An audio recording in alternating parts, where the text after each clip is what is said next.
श्री निर्मला देवी नमो नमः। ॐ त्वमेव साक्षात् श्री कल्की साक्षात् श्री आदिशक्ति माता जी। श्री निर्मला देवी नमो नमः।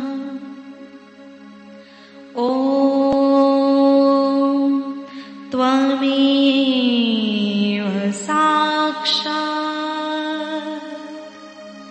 श्री कल्की साक्षात् श्री सहस्रार स्वामिनी मोक्ष प्रदायिनी माता जी। श्री निर्मला देवी नमो नमः।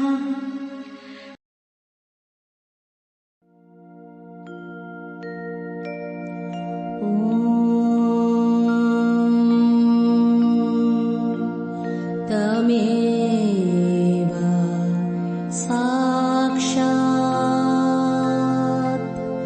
श्री गणेश साक्षात् श्री आदिशक्ति माता जी।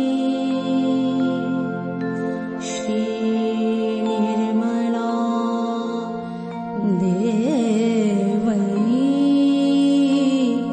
नमो नमः।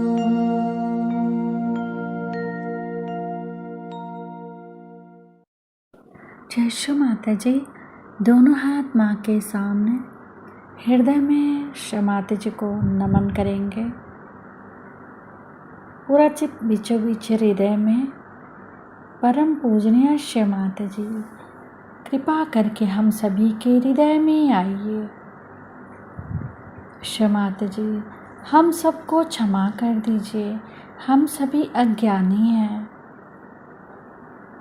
श्री माता जी की छवि को बीचों बीच हृदय में निहारते हुए श्री माता जी, हमारे इस हृदय को और पावन कीजिए।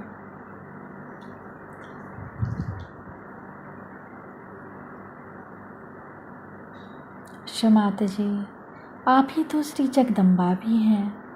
कृपा करके हमारे इस हृदय में श्री जगदम्बा स्वरूप में संपूर्ण शक्तियों के साथ अपने श्री चरण कमल लेकर आइए। माँ के श्री चरण कमलों की परिक्रमा अपने सेंटर हार्ट पे करेंगे 7 टाइम्स क्लॉकवाइज।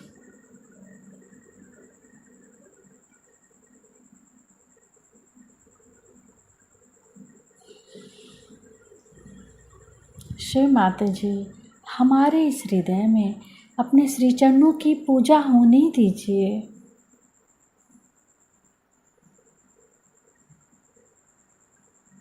धीरे धीरे अपने संपूर्ण चित्त को दोनों हाथों पे, एक एक अंगुलियों पे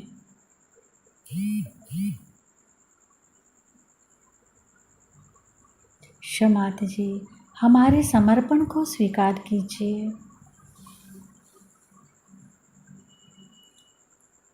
धीरे धीरे अपने संपूर्ण चित्त को राइट मूलाधार पे श्री माता जी से प्रार्थना। श्री माता जी, आप निश्चित ही राक्षस हंत्री हैं। हमारे अंदर के समस्त राक्षसी प्रवृत्तियों को नष्ट कीजिए।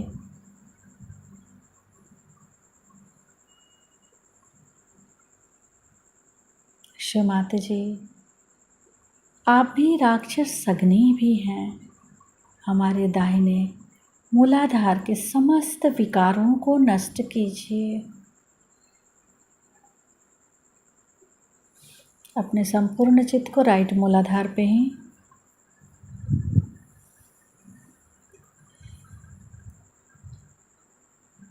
माता जी, कृपा करके हमें श्री गणेश जी के जैसा ही विवेक और बुद्धि प्रदान कीजिए।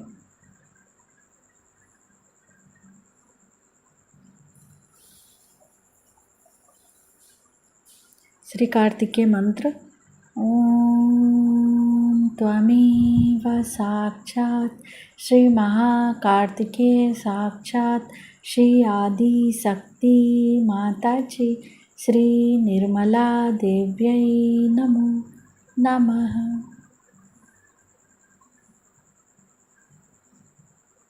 अपने संपूर्ण चित्त को दाहिने मूलाधार पे पूरी तरीके से स्थिर करेंगे।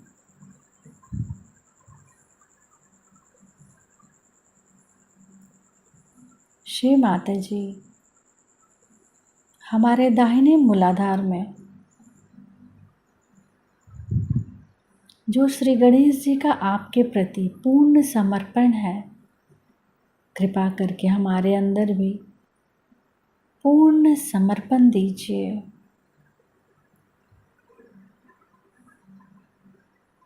राक्षसांत्री, ओम त्वमेव साक्षात् राक्षसहंत्री साक्षात् श्री आदि शक्ति माता जी श्री निर्मला देव्यै नमो नमः। राक्षसधनी, ओम त्वमेव साक्षात् राक्षसधनी साक्षात् श्री आदि शक्ति माता जी श्री निर्मला देव्यै नमो नमः।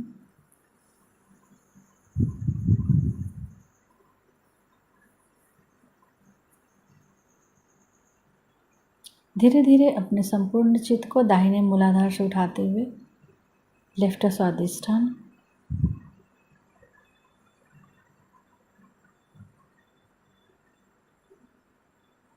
माता जी, कृपा करके हमारी समस्त इच्छाओं को शोध इच्छा में बदल दीजिए। पूरा चित्त लेफ्ट स्वादिष्ठान।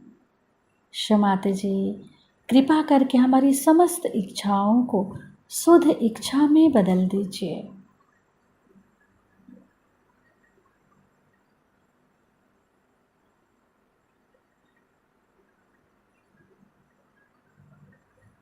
लेफ्ट स्वादिष्ठान से लेफ्ट नाभि, लेफ्ट हृदय, लेफ्ट विशुद्धि, इसी तरीके से फिर से नीचे आएंगे। लेफ्ट विशुद्धि से लेफ्ट हार्ट, लेफ्ट नाभि, लेफ्ट स्वादिष्ठान, श्री महाकाली भैरव मंत्र नीचे से ऊपर जाते हुए, ओम त्वमेव साक्षात् श्री महाकाली भैरव साक्षात् श्री आदि शक्ति माता जी श्री निर्मला देव्यै नमो नमः।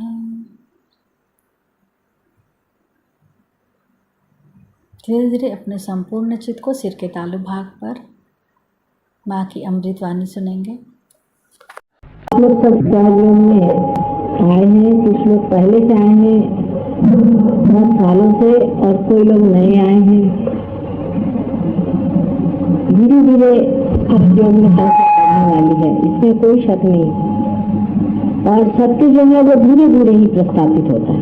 सत्य की पकड़ धीरे धीरे होती है। आपके यहाँ ऐसे लोग हैं जो 8-8, 9-9 महीने तक सहयोग में आते रहे, उसके बाद पाठ हो। सत्य को पाने के लिए हमारे अंदर पहले तो गहराई होनी चाहिए, और सबसे बड़ी चीज है हमारे अंदर सफाई होनी चाहिए। अब अनेक गुरुओं के बीच में जा करके हमारा चित्त जो है वो बुरी तरह से विक्षिप्त हो जाता है। दूसरा, आजकल के समाज में जो हम घूमते हैं और नानाविध उपकरणों के कारण हमारा जो चित्त बाहर की ओर हमेशा रहता है, बाहर की चीजें जो दिखाई देती हैं, इन सब चीजों से हम कुछ प्रभावित होते भी हैं और कुछ तो ये भी बात है कि हमारे दिमाग में भर दिया गया है कि ये चीजें बहुत ही महत्वपूर्ण है। इस वजह से जो चीजें बिल्कुल ही महत्वपूर्ण नहीं, उधर हमारा चित्त पहले जाता है, और जो चीजें बहुत ही महत्वपूर्ण है वो हमारा चित्त नहीं जाता।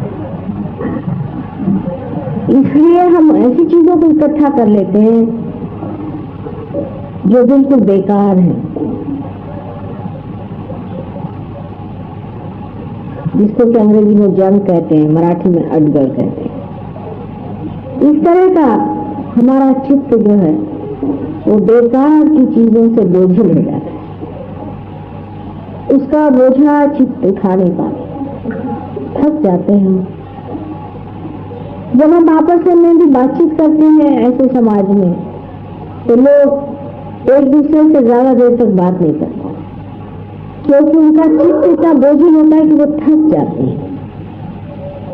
एक दूसरे से बात करते वक्त भी जब तक वो कोई किताब न पढ़े या कोई सिनेमा न देखे या कोई तीसरी चीज न हो, तब तक वो 10 मिनट भी साथ नहीं बैठे।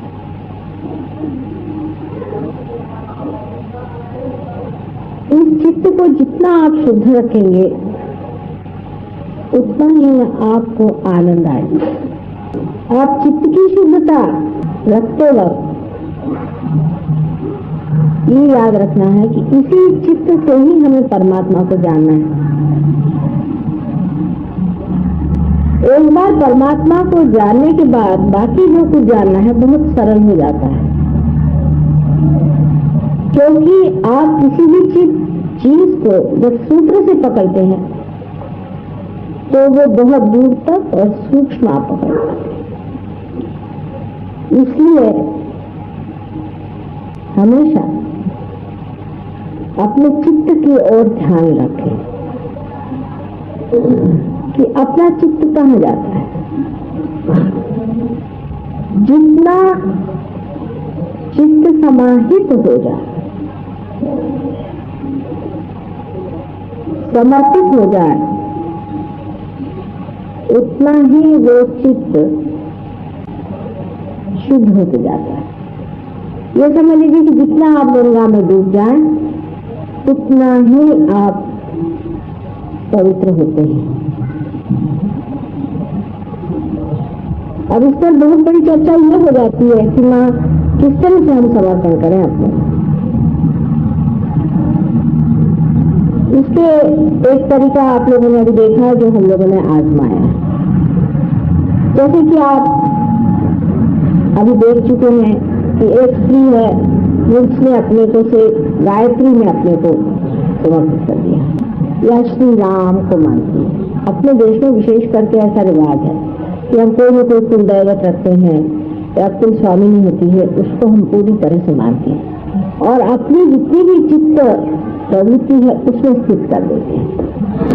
एक तरह से हम अपने को उसमें समर्पित रखते हैं,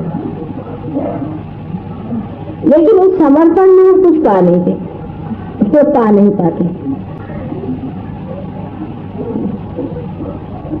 उससे गहराई हमारे अंदर बन जाती है जरूर, लेकिन उस गहराई में हम कुछ पकड़ नहीं पाते। इसी प्रकार समझे कि एक गर कुंभ है या घड़ा है, उसमें गहराई बहुत है, लेकिन उसका मुंह गंगा की ओर नहीं, दूसरी ओर है।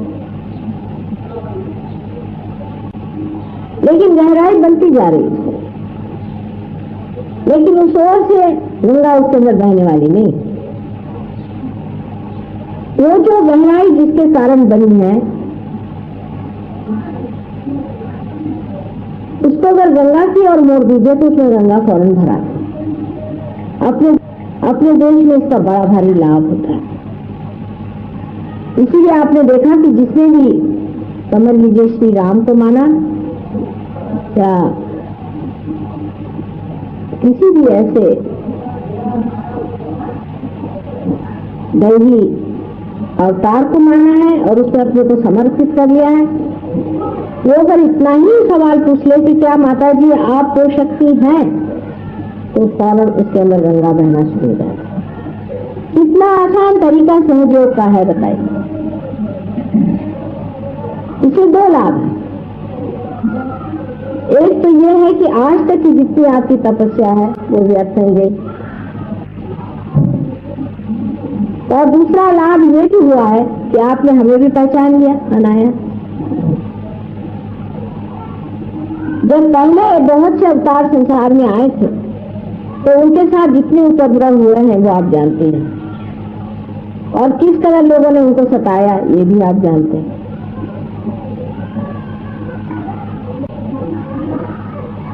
अब इस अवतार में ये सोचा गया कि मनुष्य को किस तरह की पहचान कराई जाए, वो किस तरह से जाने ये अवतार, क्योंकि मनुष्य बहुत ज्यादा अहंकारी है। वो किसी को अवतार मानने में तैयार नहीं। जब अवतार कार्य खत्म हो जाता है तब वो सोचता है कि अरे क्या गलती हो गई, क्योंकि जब वो मर जाता है तो उसको ज्ञात होता है,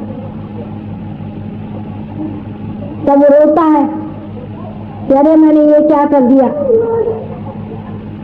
एक साहब के यहाँ उनका मैं ट्रीटमेंट करने गई, बहुत बीमार रहते, तो मुझे बताने लगे माँ मुझे अजीब सा सपना है। तो मैं सो रहा था दूसरे कमरे में और मेरे घर वाले सब उसी कमरे में मेरे साथ थे, और आप एक दूसरे कमरे में थे जहाँ आपकी पूजा हो रही थी, अर्चा हो रही थी। ये जिनको सपना आया था उनका नाम था टी माणिक लाल, और मैं उसमें शामिल नहीं हो पा रहा था, और मैं छटपटा रहा था, मैं उठ नहीं पा रहा था, मैं जा नहीं पा रहा था, और मेरे रिश्तेदार भी मुझे को देख रहे थे और आपको नहीं जान रहे थे। मैं चाह रहा था उनसे कहूँ कि जाओ माँ की पूजा। असल में वो अपनी स्थिति मृत्यु के बाद की देख रहे थे, अब उनकी मृत्यु भी हो गई। तो मैं उनसे क्या कहती कि तुम अब मरने वाले हो, तो तुम्हें ऐसे लगेगा अभी तुम समर्पित हो जाओ। ये मृत्यु के बाद की छटपटाहट वो देख रहे थे उस वक्त जब वो मर रहे थे। और उन्होंने मुझे ये 2-3 बार सपना बताया कि माँ इस सपने का क्या अर्थ हो सकता है। मुझे बार बार यही सपना आता है, जब भी मैं सोता मुझे लगता है ये छटपटाहट है कि माँ की पूजा हो रही है, सब लोग खूब जयघोष गा रहे हैं, और मैं बिल्कुल उससे अछूता रह गया, मैं उसमें शामिल नहीं हो पा रहा, और मैं छटपटा रहा हूँ कि मेरे घर वाले भी उसमें सवार, वो मेरे लिए रो रहे हैं, मेरे पीछे बैठे हुए हैं, मेरे फोटो लगाए हुए हैं, आपकी ओर नहीं जा रहे, और मैं चाह रहा हूँ कि मैं ढकेलूंगा। ये स्वप्न उन्होंने अपनी बीवी बच्चे सबके सामने कहा था, पर अगर अब भी मैं उनको समझाऊं तो उनकी समझ में नहीं आएगा। तो इस वजह से अपने देश में एक बड़ी भारी है हमारे लिए सुविधा हो गई इस देश में, और देश में नहीं, क्योंकि हम किसी न किसी दैवत को मानते जरूर। अब हरे रामा हरे कृष्णा वाले भी अगर अपनी नगरी हमारे ओर कर दें और हमसे पूछे क्या आप हरे रामा हरे कृष्णा आप ही हैं जिनको हम भजते रहे, तो वो भी उनका भी विशुद्धि चक्र साफ हो जाएगा और उनके भी गले भर आएंगे। आपने सब अनुभव किए हुई बातें, कोई नई बात मैं आपसे नहीं बता रही। आप लोग भी जब किसी को रियलाइजेशन दे तो पहले ही उनसे कह दीजिए कि आप देखिए कि क्या ये वही शक्ति है जिसको आज तक आप मानते रहे। ये अपने देश में बहुत ज्यादा साध्य होता है, विदेश में कम, क्योंकि वहां तो वो किसी को भी नहीं मानते, अपने सिवा दुनिया में किसी को नहीं मानते अधिकतर लोग। वहां पर वहां की तो बात ही करना बेकार है, क्योंकि वहां तो इस कदर आदमी अलग अलग हो गया है कि एक आदमी ये नहीं जानता कि अपना अभी तक बाप मरा है कि जिंदा। ऐसे भी वहां मैंने बहुत से लोग देखे। तो इन लोग की तो बात ही छोड़ दीजिए। पर हमारे देश में ये बड़ा ही आसान है। जब हम किसी भी इंसान से ये जान लें कि वो कौन से भगवान को मानते हैं, तो महज उससे अगर आप इतना कह दीजिए कि आप पूछे कि क्या ये वही चीज है हमारे सामने या नहीं, मतलब ये कि कोई भी जो सही गुरु हो उनकी बात कर रही हूँ, कोई अगर सही अवतार हो उनकी बात कह रही हूँ मैं, हर एक अजीब सजीब लोगों की बात नहीं कह रही हूँ। तो उसके उत्तर में उनको वाइब्रेशन आ जाएंगे। 3 मरतबा ही आप वाइब्रेशन आने चाहिए। लेकिन कुछ लोग अजीब भी होते हैं, जैसे कि एक काली की देवी जी कहने लगी कि मैं रेणुका देवी को मानती हूँ। अब रेणुका देवी का कोई अवतरण नहीं मानना चाहिए खास करके, और इस तरह की विक्षिप्त भी बहुत सारी चीजें लोग मान लेते हैं। तो जो साधारण तरीके से जो हम जिनको हम लोग अवतार मानते हैं उनको मानते हुए, उनके लिए आप अगर इस तरह से पूछें कि क्या वही है, तो ये कार्य एकदम हो जाएगा। You just put your hand on the liver, everybody is disturbed, alright? और जब उनका चित्त ये जान जाएगा कि ये वही है, धीरे धीरे दोनों में सामंजस्य होता जाएगा और बात उनकी समझ में आ जाएगी। इसमें कोई भी हिचकिचाने की या डरने की बात नहीं। आज तक एक माने में आप जानते ही रहे कि हम कौन हैं, और जब भी ऐसे ही कोई आपने सवाल पूछे तो हमने कह भी दिया खुलेआम कि हम कौन है, हमें इसको कोई डर नहीं लगता। तो पूरे कॉन्फिडेंस से हमने हमेशा कहा कि हाँ ये बात सही है। अगर आप हमसे पूछे तो हमने कह दिया, कोई उसमें डरने की बात नहीं। लेकिन हम तो सिर्फ इसलिए इस बात को समझ के कह रहे थे कि लोगों में इतना ज्यादा अहंकार है, उनसे ये बात जैसे ही पता हो जाती है वो डंडा लेके मारने को दौड़ जाते। उनके लिए सबसे बड़ी बात जो बुराई ये होती है कि संसार में कोई भगवान के अवतार में आया हुआ, क्योंकि उनको लगता है कि सब हमारा जैसे कुछ छीन गया। सारा संसार उनको लगता है कि उनसे किसी ने पूरी तरह से अपने हाथ में ले लिया और उनको अब कुछ नहीं रहा, वो खत्म हो गए, क्योंकि वो अपने को सब अवतार समझे बैठे हैं। मुश्किल तो ये इसलिए जैसे ही वो सुनते हैं कि ऐसी ऐसी बात है तो उनकी शंकाएं शुरू हो जाती। लेकिन मरे हुए देवताओं को, जो कि हमें 1000 बार पहले हम मर चुके हैं, उन्हीं को वो पूजेंगे, उसमें उनको कोई भी नहीं हल्का। लेकिन अगर कहा जाए कि आप देखिए जिसको पूजा है आज तक वही यह है कि नहीं, देखो अब कश्मीर में गायत्री मंत्र का बहुत ज्यादा प्रचार है और बहुत लोग गायत्री, जितने भी ब्राह्मण है गायत्री करते हैं, और उन लोग को सबको दुनिया भर की तकलीफें हैं, बहुत तकलीफें हैं। अब उनमें से कुछ तो ऐसे हैं कि वो कहते नहीं अब तो गायत्री छोड़ ही नहीं सकते, और कुछ लोग ऐसे हैं कि जो कहते हैं कि गायत्री से हमें कोई लाभ नहीं हुआ, माँ हमने इतनी गायत्री करी कोई फायदा नहीं, और दूषण देते हैं गायत्री को कि इतना हमने गायत्री करने से भी हमारा कोई फायदा नहीं हुआ, हमें ये बीमारी है वो बीमारी है ये तकलीफ है। उस वक्त अगर आप उनसे कहें कि अच्छा माँ से पूछो कि क्या आप गायत्री देवी हैं,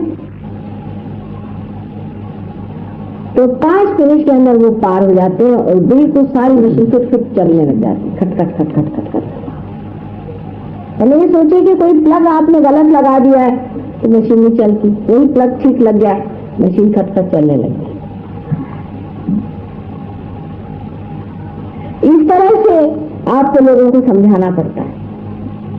कोई सरल काम नहीं है अवतार लेना, बहुत ही कठिन कार्य है, और मूर्खों के बीच में जन्म लेना तो उससे भी कठिन है,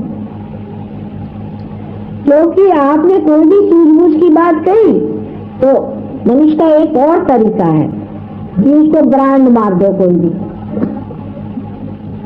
जैसे वो आपको कह देंगे कि आप जो है आप डंडा मारता है, किसी कह दिया, हो गया, अब आप बैठ गए। अब आप क्या करें? अगर आप उनसे कहिए कि आप बढ़िया आदमी हैं, आप गोबर खाते हैं तो कोई हर्जा नहीं, खूब खाओ, तो आप बड़े अच्छे आदमी बन जाए। लेकिन अगर आपने कहा कि ये गलत है, इसे नहीं करना चाहिए, हर एक गुरु ने कहा है, आज तक जो असली गुरु है उसने हमेशा कहा, नकली गुरु क्यों बन चले, उनको तो आपके पैसे से मतलब है। वो तो कहते भाई जो भी करना करो, हमारा फर्ज हमको दे दो अपना, तो उनको तो ये प्रॉब्लम है नहीं। ये तो बात तब खड़ी होती है कि जब सच्चा गुरु खड़ा होता है, वो बताता कि ये नहीं, ये गलत है, ये गलत है, ये नहीं करना है, और ये करना है, ये सही है, ये गलत आदमी है, ये सही आदमी है। इसका जो निरक्षर विवेक जानता है वही तो बताएगा ना। और जब वो बोलने लग जाता है तो आदमी ने अपने एक तरीके बना रखे कि उसको ब्रांड मार दो कि वो ये है, वो है, वो फलाना है, वो ढिकाना, हो गया काम खत्म। और वो आदमी ये तो हम इनके भले के लिए बता रहे हैं, अपने बाप के लिए भी आजकल बनाते हैं लोग ब्रांड, अपने माँ के लिए भी बनाते, अपने टीचर्स के लिए भी ब्रांड बनाते हैं, नाम दे दिया उनका, नामकरण संस्करण करते, क्योंकि आपके समझ में बात नहीं आई इसलिए आपने कह दिया। ये आजकल का मॉडर्न तरीका है। पुराने जमाने में उल्टे लोग गुरुओं के पास बैठे रहते थे घंटों, ये सुनने के लिए कि वो हमें बताएं हमारा क्या दोष। कान पकड़ के गुरु सामने बैठे रहते थे। और अभी तक भी जो सच्चे गुरु है, अभी भी जो सच्चे गुरु लोग हैं, वो सबके उल्लू सीधे करते हैं, और उनके तरीके इतने कठिन होते हैं कि उनका वर्णन ही नहीं कर सकते। मैंने आपसे बताया था एक साथ कैसी टांगे तोड़ दी थी और वो गले में डाल कर भेजा था मेरे पास। इस तरह से कागज चक्र निकालने तक के लिए उन्होंने किस तरह से आफत मचाई। लेकिन फिर एक बात तो गुरु की हुई, वो तो मनुष्य ही हुआ। फिर कोई अवतार हुआ, उसके पीछे तो पहले ही से डंडे लेकर लोग खड़े रहते। ये अवतार हुआ माने कैसे? उसके घर में ही भूत घुसा देंगे। जैसे रामचंद्र के जमाने में मंत्रा जैसी एक दासी की बात उन्होंने सुन ली। कैसे दासी की भी कोई बात सुनी क्यों थी? कैसे जैसी समझदार औरत ने एक दासी की बात सुनी, उसके पीछे में श्री राम को जंगल जाना पड़ा, सीता जी को नंगे पांव चलना पड़ा, कितनी दुख, कितनी विपत्ति, लेकिन वो भी एक कार्य था, चलो हो गया। कृष्ण के जमाने में भी आप जानते हैं कि कृष्ण किसी से भी गीता नहीं बता पाए सिवाय एक अर्जुन के। ऐसे थोड़ी कि 50 को बिठा करके बता रहे। तो कृष्ण किसी से कहते कि सर्वधर्माणाम परित्यज्य मामेकम शरणं व्रज, तो उनको ब्रांड मार देते उन लोग। वो तो उनके मरने के बाद सब लोग गीता पढ़ रहे हैं। जैसे ईसा मसीह ने कह दिया कि I am the light, I am the path, बस इससे एक ब्रांड मार देते, ईगोइस्टिकल और कुछ भी कुछ कह देते।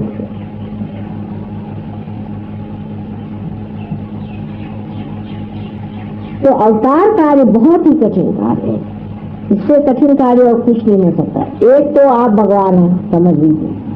अगर आप भगवान हैं तो आप संसार में आए तो मनुष्यों को जैसे रहना तो बहुत ही मुश्किल है, क्योंकि मनुष्य की आपके आप में नहीं होती।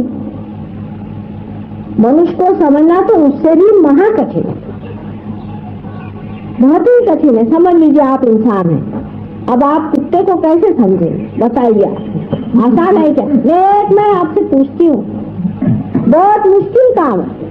फिर आप किसी कीड़े को कौन समझे कि उसकी क्या हैबिट्स है, वो कौन गंदगी में रहता है, किधर घुसता है, क्या क्या गंदगी करता है, आपके तो ऐसी घिन चढ़ती। इसलिए अवतार लेना कोई सरल बात नहीं है।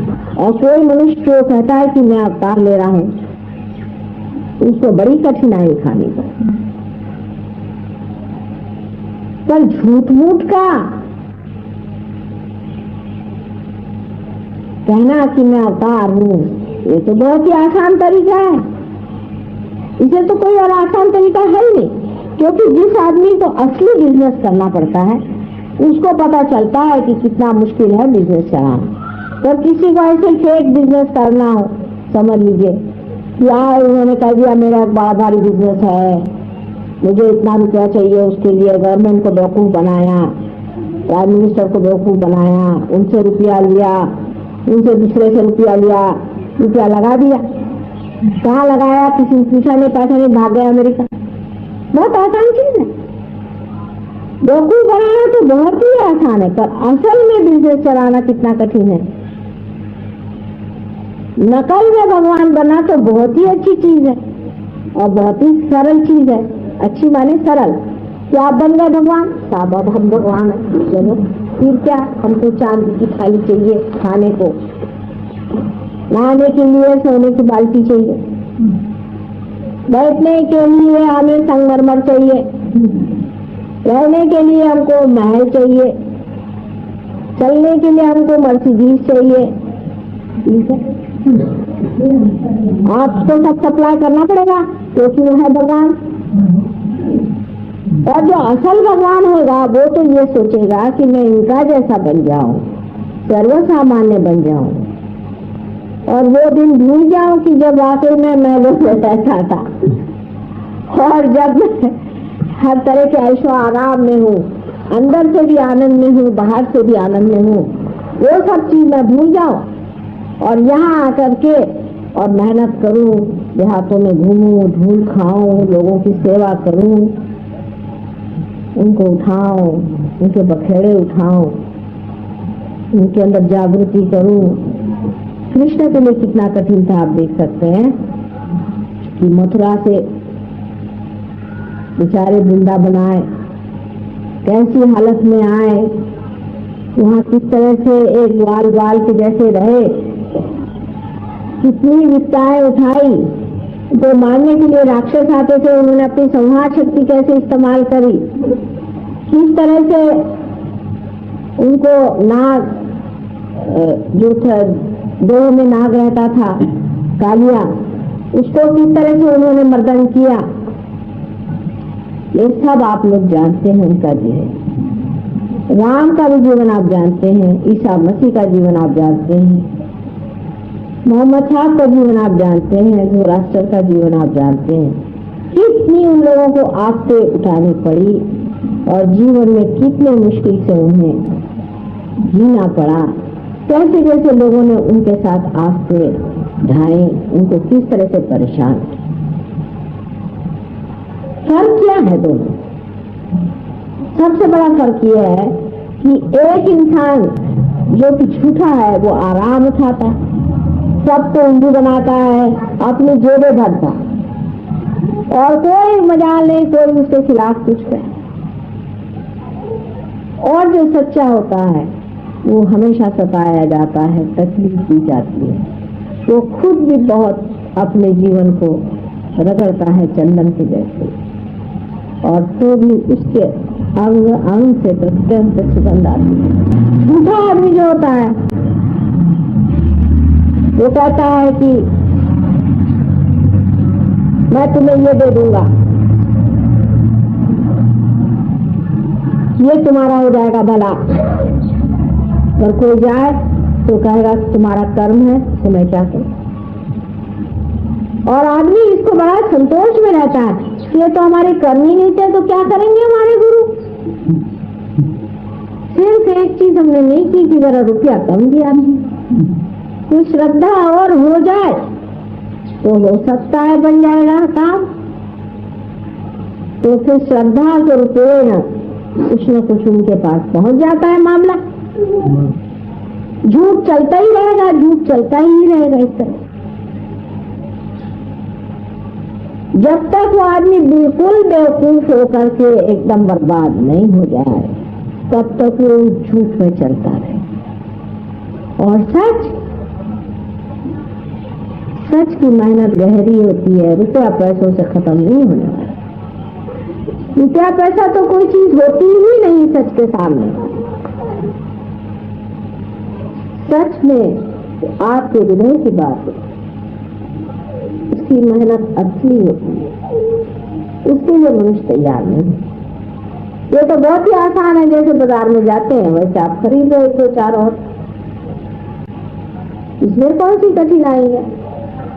जितना पैसा हो उसके हिसाब से आप जो भी चाहे खरीदते ही रहते चीज। वैसे आपने गुरु भी खरीद लिए तो क्या उसमें मुश्किल हुई। पर जब ये हुआ कि नहीं, ये तो उल्टे महाराज दिखते, ये तो कहते भाई कि तुमको शराब छोड़नी पड़ेगी, तुमको सिगरेट छोड़नी पड़ेगी, तुमको तंबाकू छोड़नी पड़ेगी, कायदे से तुमको रहना पड़ेगा, तुम अपनी बीवी को छोड़ के भाग नहीं सकते। अभी एक साहब आए थे दिल्ली में, वो मुझे बताने लगे कि साहब मेरा मेरी बीवी से पटता नहीं, मैं चाह रहा हूँ कि मैं एक दूसरी औरत से प्यार करता हूँ। मैंने कहा साहब मेरे पास ये सब बातें मत करिए आप मेहरबानी। तो उनके लिए मैं फिर हो गई दसियानुसी बुढ़िया औरत, फिर हो गया मेरे पर ड्राइंग मार दिया उन्होंने और वो अपने सत्कर्म में ही लग गए। सत्कर्म तो करना बहुत कठिन काम। फिर सवाल ये आता है कि ये तो ठीक है कि आपने उनकी बात नहीं मानी और इससे आप नाराज हो गए, लेकिन जनाब आपने किसका भला किया है आज तक। ठीक है आपको कमजोरी है, आप उस चीज को नहीं कर पाए, दूसरी बात है, पर आपने किसका भला किया हुआ है आज तक। आपने किसको लाभ पहुंचाया है आज तक, आपने किसकी आपसे उठाई है आज तक। अगर किसी भी गुरु के पास जाके पूछे तो वो आपको बता देंगे ये सच्चे हैं कि झूठे हैं। एक ही पॉइंट है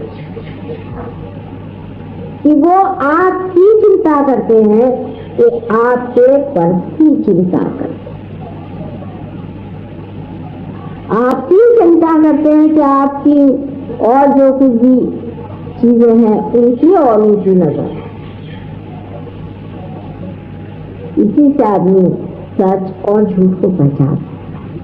अब सहज योगियों के सामने बड़ा प्रश्न कि ये कहें कि नहीं कहें कि माँ आदि शक्ति है, अभी है इसमें कोई झूठ बात, चाहे बुरा मानो चाहे भला मानो, बात तो सही है। तो उल्टे सवाल ऐसा पूछना चाहिए कि साहब हमने अपने आंख से कुंडलिनी को उठते देखा, उसके स्पंदन देखा, और तो कहीं तुमने देखा है क्या पूछ लो, कहीं देखा है। हम भी जब कुंडलिनी को उठाते तो वैसा स्पंदन नहीं होता है जैसे माँ के चरणों में होता है। पर तुमने देखा है क्या कुंडलिनी का स्पंदन?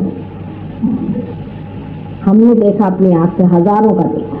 माँ के पैर पे कुंडलिनी उठ के दौड़ती, और देवी महात्म्य में लिखा हुआ है, ललिता सहस्त्र नाम में लिखा हुआ है कि माँ के ही चरणों में कुंडलिनी चलती है, और जो हजारों कुंडलिनियों को उठाती है वो कोई ना कोई चीज हुए बगैर तो होने नहीं वाला मामला। इस तरह की जब आप उनसे बात कहेंगे कि भाई आपसे विश्वास नहीं करो तो कैसे नहीं करो।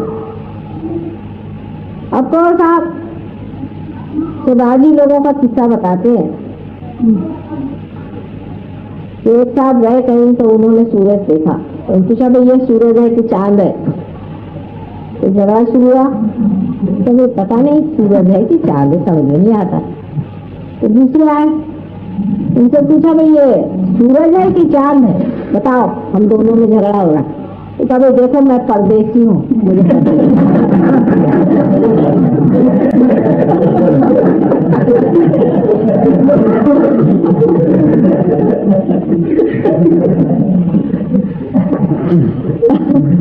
उसी प्रकार जिनकी खोपड़ी में ये घुस नहीं सकता उनको घुसाने के लिए आपको अब ये कहना चाहिए कि अच्छा भाई एक ही चीज करो, हम तो समझ गए, अब हमसे तो इनको मना ही नहीं किया जा सकता क्योंकि हमने तो अपनी आंख से देखा, हमारे अंदर भी घटित हुआ, अपनी आंख से देखा है कुंडलिनी को 1000 बार दिखते हुए, तो क्या अभी इस सत्य को हम भुला दें? हम कैसे भुलाएं इस बात को? अच्छा, अगर तुमको विश्वास नहीं होता तो तुम माता जी के फोटो पर ये सवाल पूछ लो, जो भी तुम्हारी बेटी होंगी उनको पूछ लो, पूछ के देखो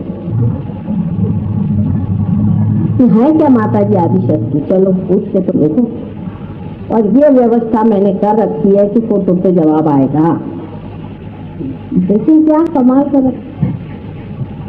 अब फोटो भी जो चीज है वो भी एक प्रपोर्शन है, वो प्रपोर्शन रखना पड़ता है, बॉडी का भी सब चीज का रखना पड़ता है। अगर वो प्रपोर्शन नहीं रहेगा तो कोएफिशिएंट नहीं जाने वाला। गधे लोगों को थोड़ी समझ में आता है। अब वो चाहे कि आपकी माँ हेमा मालिनी जैसे, समझ लीजिए, लेकिन क्या उस हेमा मालिनी के वाइब्रेशंस आते हैं क्या? उसको लेके करे क्या? उसका क्या आचार डाले? इतनी बेवकूफी की बातें लोग करते हैं। उसको सोचना चाहिए कि सब चीज परमात्मा ने बहुत विशेष रूप से बनाई, और उसको बनाने में बहुत कुछ रचना करने में बहुत चीजों का विचार करना पड़ता है। शरीर के अंग प्रत्यंग हर एक चीज बहुत ही कमाल से बना है। और फिर जिनको इस तरह से जब आप अचंभे में डाल देंगे तब उनके लिए आसान होगा कि सहयोग का सत्य हो पाए। अगर सीधे उंगली घी में निकलता है तो टेढ़ी उंगली से घी निकलना चाहिए। उनसे यही कहना चाहिए कि भाई हमने तो देखा अपने आँख से, इसमें नहीं बात, हमने तो देखा, हमारे अंदर वाइब्रेशन दिया और हम भी वाइब्रेशन दे रहे हैं, हम भी लोगों को ठीक करें, इसमें कोई शक नहीं। अब तुमको विश्वास नहीं होता तो तुम चलो फोटो पर देखो, तुम अपनी तरफ से पूछो ना डंके की चोट पर। अगर बहुत ही बेकार आदमी हो तो दूसरी बात है, पर सर्वसाधारण अगर आदमी सरल हो तो हो जाता है। सर्वसाधारण आदमी अगर सरल हो और उसकी हृदय सच्चा हो और उसने वाकई किसी की तपस्या की हो तो ये काम बिल्कुल क्षण में घटित हो जाता है। ये आपने देखा होगा। इतना आसान है रियलाइजेशन देना आज तो, लेकिन इसके लिए जरूरी है कि आप में वो दृढ़ता आनी चाहिए, आप में विश्वास पक्के जमने चाहिए। जब तक वो विश्वास आपके अंदर पक्के नहीं, दूसरा आदमी फौरन पहुंचा लेगा कि ये डामाडोल है महाराज। ये बोल तो रहे हैं लेकिन इसमें अभी उतना कॉन्फिडेंस नहीं। हमेशा जब आदमी बात करता है वो अथॉरिटी से जब बात करता है तो अंदेशा हमेशा रहता है कि लोग आपको ब्रांड मारेंगे। ये तो जैसे हमारे मराठी में क्या बाईंचा नाभी लागला, हमारे मराठी में है ऐसे शब्द, मराठी में हिंदी में भी है। नहीं तो फिर कहेंगे कि त्यांनी घोर घातली। दुनिया में कैसी चीजें हैं ब्रांडिंग, वो सब हर एक भाषा में, अंग्रेजी में भी है और हिंदी में भी है। हाँ क्या हो गई? हाँ, इनको भूल भुलैया में डाल दिया। इंग्लिश में भी है। अरे इस चक्कर में तुम कहाँ गए? सब तरह की चीजें हैं। लेकिन कहना भाई आने की बात क्या है? इन आंखों से हमने कुंडलिनी को उसको देखा है तो क्या भुला दे? हमने कुंडलिनी का चढ़ना देखा और हमारे हाथ से वाइब्रेशन जा रहे हैं और हमसे लोग पार हो रहे हैं, तो सब क्या भुला दे? कैसे भुलाए? क्या ये तो बहुत मुश्किल काम है। पर ये कॉन्फिडेंस जब तक आपके अंदर पूरी तरह से नहीं होता है तब तक आपका भी असर लोगों पे पड़ने वाला नहीं। लेकिन हमारे यहाँ ऐसे लोग बहुत हैं, खासकर मुंबई में ऐसे लोग बहुत ज्यादा हैं कि जो बहुत गहराई से इस बात को समझ गए। यही तो मैं बम्बई वालों की विशेषता कहती हूँ कि यहाँ लोग थोड़े जरूर हैं लेकिन एक एक आदमी एक एक से बढ़ते हैं। ये विशेषता है बम्बई वाला। यही दिल्ली में बहुत ज्यादा लोग हैं लेकिन कॉन्फिडेंस से रहने वाले लोग वहाँ इतने ज्यादा नहीं हैं। ये जरा सा अंतर है। उसकी वजह ये भी कि आप पे मेहनत भी हमने बहुत करी और परमात्मा की कृपा से अरे गहरे नत्थू खैरे ज्यादा आए नहीं। और अरे गहरे नत्थू खैरे इसमें आ जाते तो मुश्किल पड़ती, इनको कुछ दूरी रखा गया। लेकिन आपको भी इसका थोड़ा अंदाज रहना चाहिए कि आपके सामने अरे गहरे नत्थू खैरे तो नहीं बैठे हुए। आप बेकार के लोगों पे अपना टाइम बर्बाद न करें। माने ये कि हाँ माता बाहू है, ये मेरा भाई है, लगे उसके पीछे। जब अपने भाई को आप जानते कि शराब पीता है, बीवी को मारता है, जुआ खेलता है और हर तरह से उसने अपने खराब करके छोड़ा हुआ है। दूसरी बात ये कि इसने तुमको ठगाया है, तुम्हें तकलीफ दी है और दुनिया भर को तकलीफ देता है और झूठा आदमी है, सब सर्वगुण संपन्न है। जो भी वो तुम्हारा भाई है तो उस पर तुम मेहनत कर रहे हो तो तुम वाकई में पागल आदमी। आपको मेहनत करना चाहिए पहले ऐसे लोगों पर कि जो आपसे थोड़ा मेल खाए। पहले भी मैंने कहा था कि हमेशा पहले जो सीधे साधे शब्द है उनको ट्राई करिए और उसके बाद में आपको कठिन शब्दों को ट्राई करना चाहिए। पर अधिकतर लोगों का यही हो जाता है कि वो इसमें भी अपने जो लौकिक रिश्तेदारी है उसको जोड़ते हैं कि तेरा भाई, मेरा बाप, मेरी बीवी तो बहुत ज्यादा उसमें इतनी मुश्किलें हो जाती हैं कि समझाते नहीं बनता कि किस तरह से ठीक करें। हालांकि ये बात सही है कि जब तक आपके घर वाले ठीक होंगे तब तक सहयोग में उतरना जरा मुश्किल हो जाता है और पूरी फैमिली की फैमिली सहयोग में आ जाए तो बहुत अच्छी बात है। लेकिन आज सहयोग में सामने जो प्रश्न खड़ा हुआ है वो ये,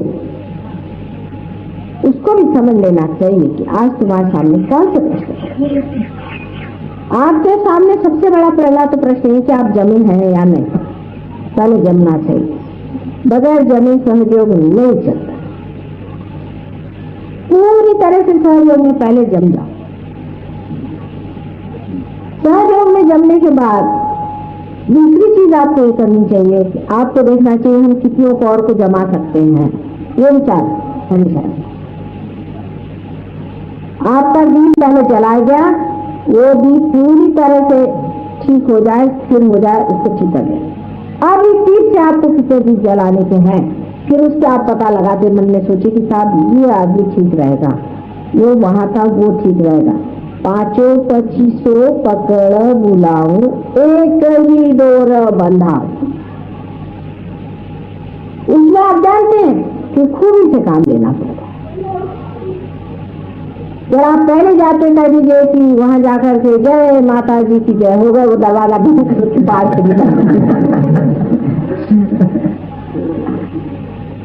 उसमें खूबी से काम लेना चाहिए। ऐसा करना चाहिए कि जिससे आदमी पहले आपके पास पहुंच जाए। जब वो पहुंच गया, ज्यादातर तो मैं पहुंचवा ही देती हूँ क्योंकि किसी को बीमार पड़ गया, किसी की बीवी भाग गई, किसी का कुछ हो गया, इस तरह के प्रकार होते रहते, वो सीधे तुम्हारे पास आ जाते। पर बहरहाल जो भी हो, जैसे ही ऐसी कोई घटना घटित हो जाए और आपके पास ऐसा कोई आदमी आ जाए तो बहुत ही अच्छा। पर अगर आपको भी किसी आदमी को हथियाना है तो सबसे बड़ी चीज जो किसी आदमी को इंप्रेशन डालती है वो आपका चरित्र, आपका बोलना, आपका करना धरना, सब इंप्रेशन डालती है।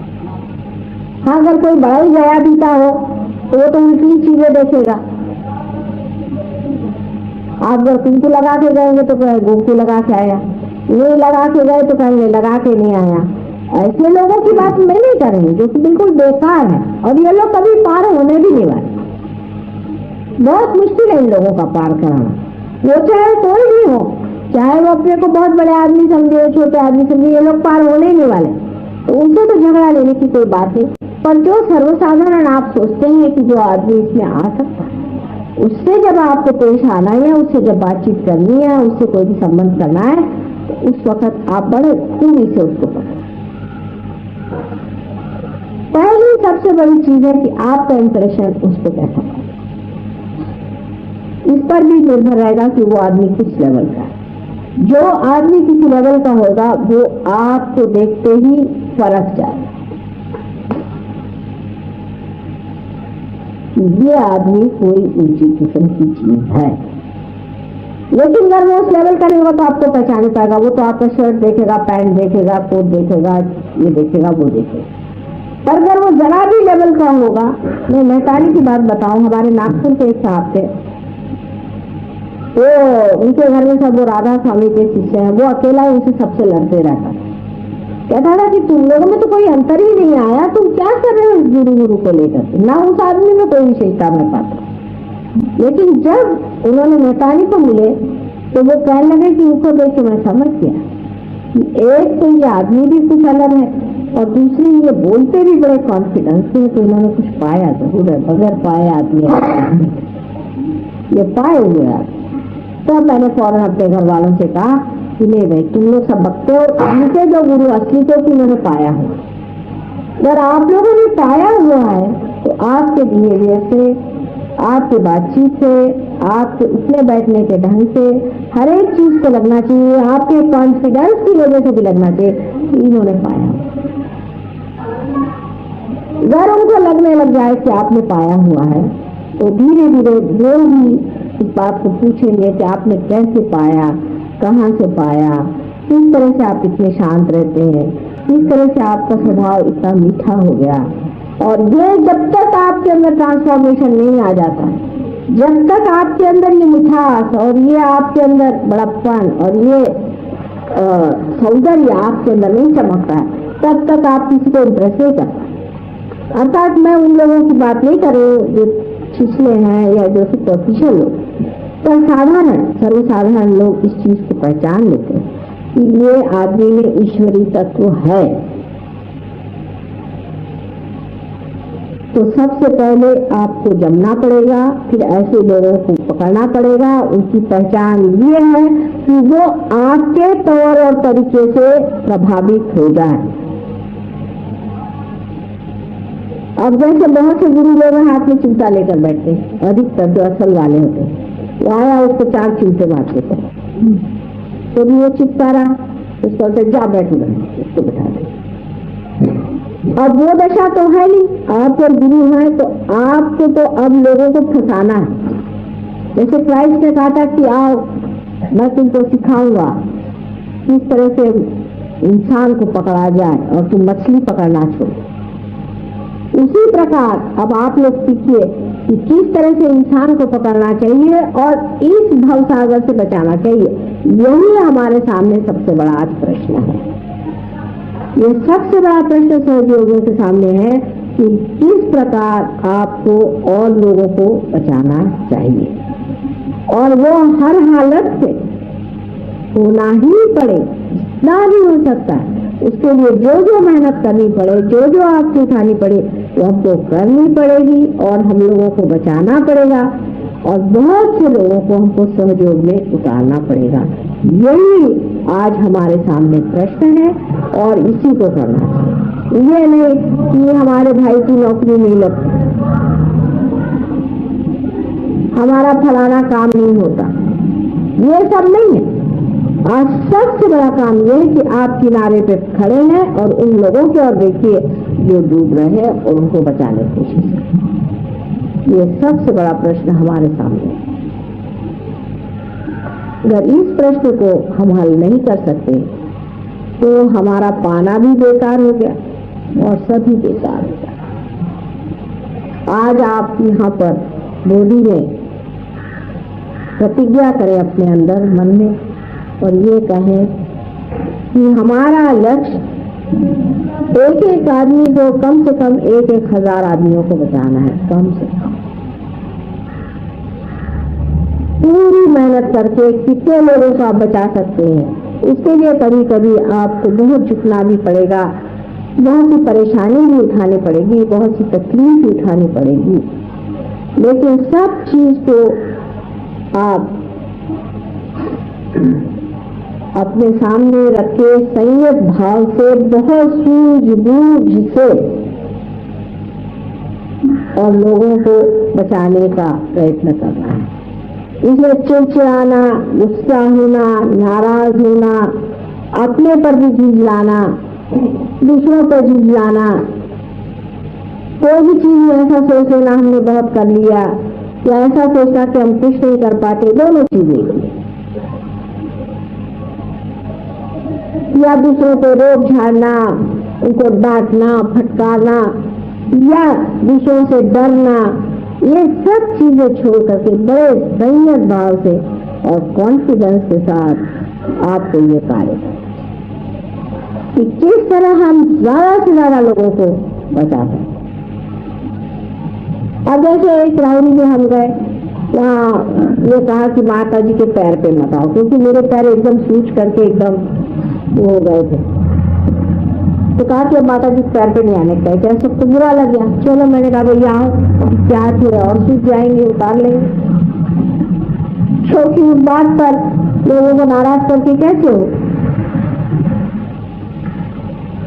उसमें भी प्रेम ही था उनका, लेकिन उस प्रेम में भी अगर वो समझे कि माँ को तकलीफ होती तो नहीं करोगे, पर चलो कोई बात नहीं, किसी तरह से भी मान जाए और इसको पाले, एक बड़े होकर के, एक बड़े के नाते, एक ऊंचे स्थान पे बैठे हुए आदमी समझ करके और ये कार्य को करना।